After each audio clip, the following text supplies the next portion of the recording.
It's the champ Antonio Tarver. You're listening to Tarver's Take, the most informative take in boxing.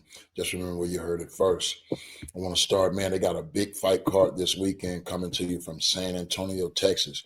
It's PBC pay-per-view and Prime Video Fight Night from Frostbank Center. Up first, they got Frank Martin, man, getting back in the game as he looks to get back in the winning circle against Ramos Bartholomew, Cuban standout, couple division champion. But it's all about Frank Martin, man. We're going to see, can he get a exciting, clean victory against a tough veteran.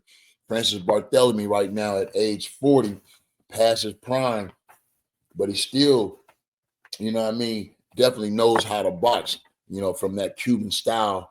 He's going to come in, using his footwork, trying to stay behind that jab. He has a height and reach advantage, and both fighters coming in off losses. Jose Ramirez beat Francis Bartholomew in a close, unanimous decision. And we know the Tank Davis fight where he really overpowered Frank Martin. And one thing Frank Martin can't do is have his back on the ropes. He got to keep this fight, in the center of the ring, use his counter-punching ability.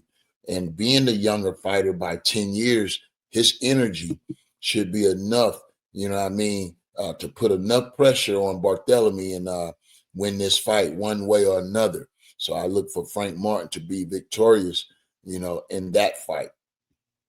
And also on the undercard, we got very popular fighter Shane Mosley Jr., popular because we know his Hall of Fame father, Sugar Shane Mosley. He faces Jose Ramos Jr., man, coming in with only one defeat. He coming in with only one defeat, and that defeat came to tough contender Erickson Lubin, and that was by unanimous decision. So here's a guy in Ramos Jr. shown that he got whiskers, he got a chin. And Shane Mosley Jr. coming in too, man, with a lot of momentum after, getting back on the winning circle, back in the winning circle after losing to guys like Brandon Adams and Jason Quigley. He's put up a couple back-to-back wins, beating guys like Daniel Jacobs, so, he bring a lot of momentum into this fight. And I like his style, man, real boxer, puncher, counter puncher.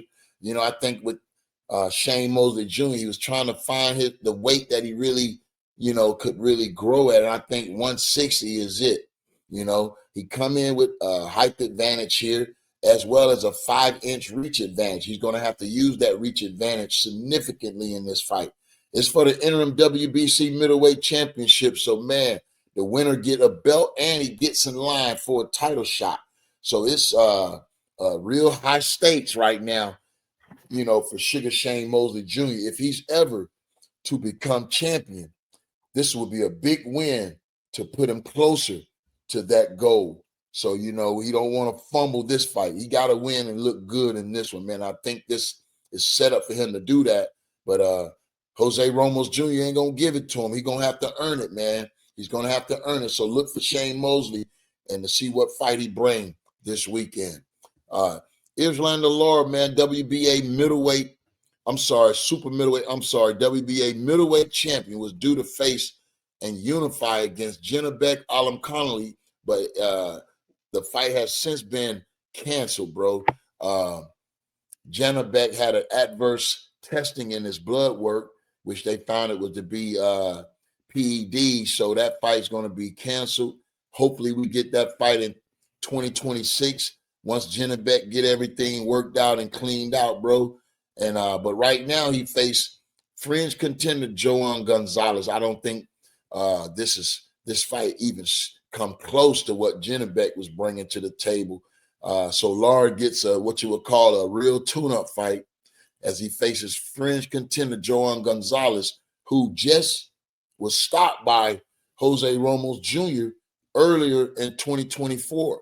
You know what I mean? So, Lara looks to just stay behind that jab, man. Don't want to get caught with nothing wild because this guy going to probably be bringing in a lot of desperation early, knowing that he probably is not in the condition to go late So as long as he don't get hit with nothing unforeseen, unexpectedly, I think Lara should outbox this guy, if not stop him late. But Lara has been stopping guys lately.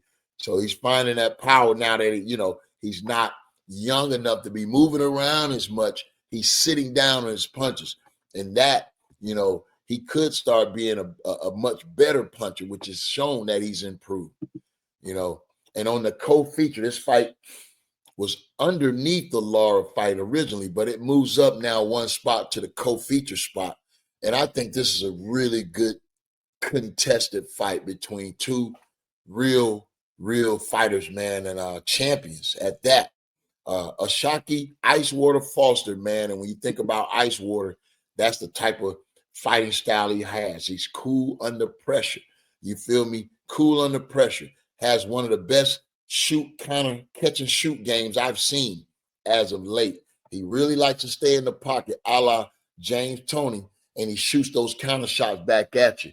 Like his defense, too, when he's not dropping his hands. As long as his hands up, he's protected, and he's facing a dog in two division champions, Stephen Fulton Jr. from Philadelphia, man. Here's a guy that has it all, has everything but punching power, man. Come in at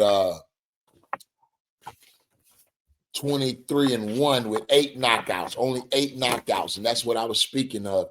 And I believe that's contributing to the fact that he's not turning his wrists and tightening his fists on impact. He's mostly leaving those hands open, or that wrist limp. You feel me? It's not tight. It's breaking sometimes. And it's causing him to open his hands up where it causes him to slap most times. He has to tighten those wrists up, turn those fists and thumbs down to cause the effect of a power shot. You know what I mean? If he can do that, he can really get the respect of Foster. I think most of his power is in that left hook. He throws that left hook pretty natural, just like any guy or any fighter from Philadelphia does. You know what I mean? But believe me, Fulton has all the ability and skill set. His defense is tight. You know what I mean? But he was overwhelmed by the talent of the Inoue. That's the only knock on him. He got stopped in that fight. He was kind of caught off guard and by surprise with the power Inoue, and he never was able to get back in that fight. But since then, he got back in the winning circle. He beat Carlos Castro by split decision, and a very impressive Brandon Figueroa brought an undefeated record to the table, and he lost that. He snatched that in good fashion by unanimous decision. So Stephen Fulton Jr. looks to step up in weight and take on Ashaki Foster, man, a real slick fighter, 23-3, and avenged one of his last losses by split decision. He avenged that by beating Robson Consequao by split decision in a very close fight. But in a fight that he looked real good at, was active, stayed busy, fought all the way to the 12th round. And like I said, that catch and shoot game really worked for him, a good counterpuncher. So, the winner of this fight going to really stake his claim, to that featherweight division, and super featherweight division. And we know it's some big names hovering around that division. So the winner of this fight, man, going to be in good position to be a main event type of fighter as he moves forward, defending that championship. And in the main event, man, the one that I'm looking forward to, Isaac Pitbull Cruz, very popular Mexican fighter, man, Mexican-American fighter, 23-8 with 18 knockouts, and Lamont Roach Jr., 25-1 with 10 knockouts. And they fight for the interim WBC super lightweight title. This is a very, very interesting fight. Both of these fighters have faced Tank Davis. Both of these guys have been, in the ring with Tank, one of the best lightweights in the world today. And we're going to see who wins this fight. I think the winner of this fight really, is in that number one position to maybe face Tank Davis when he do get back. You know what I mean? I believe this will be the fight for him. This is a pay-per-view type of fight. If Pitbull beat Lamont Roach Jr., it's a pay-per-view fight. If Lamont Roach beat Pitbull Jr., so this fight is mandatory and it's necessary to see who's the best lightweight out there, super lightweight out there. Both of these guys are deserving.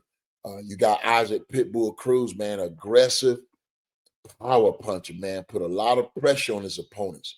And if you're not able to withstand that pressure and avoid some of that stuff, if your back is on the ropes and letting Pitbull dig into you, bro, it's only a matter of time before he closed the show.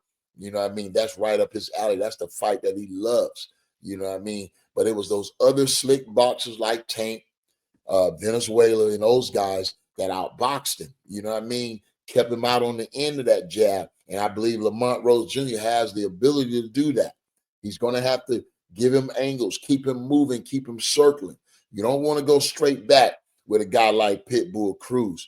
That's just, information I believe that's out there. Everybody know that. You know what I mean? So I think Lamont Roach, man, is in great shape, and he's determined to, set the record straight. That rematch could have really answered a lot of questions, about where he's at in his career, as well as where Tank Davis is at in his career. But the rematch wasn't meant to be. But when you look at that division, Isaac Pitbull Cruz probably was the toughest fighter that he probably could have picked or faced, next. So this is going to be to see who's the number one guy for Tank Davis. And I like Lamont Rose Jr. in this fight because I believe he's slick enough and he knows enough about the game, as we saw in the Tank Davis fight. And, he's not going to be intimidated. He's going to let his hands go. And I believe he's fluid enough, and elusive enough to make Pitbull Cruz miss enough to counter to get this victory. But if he get clipped with something he don't see or get hurt to the body, it's a fight for anybody really to grab. So there you have it. You've been listening to Tarver's Take, the most informative take in boxing. Just remember where you heard it first. Until the next time, stay tapped in. I'll talk to you then.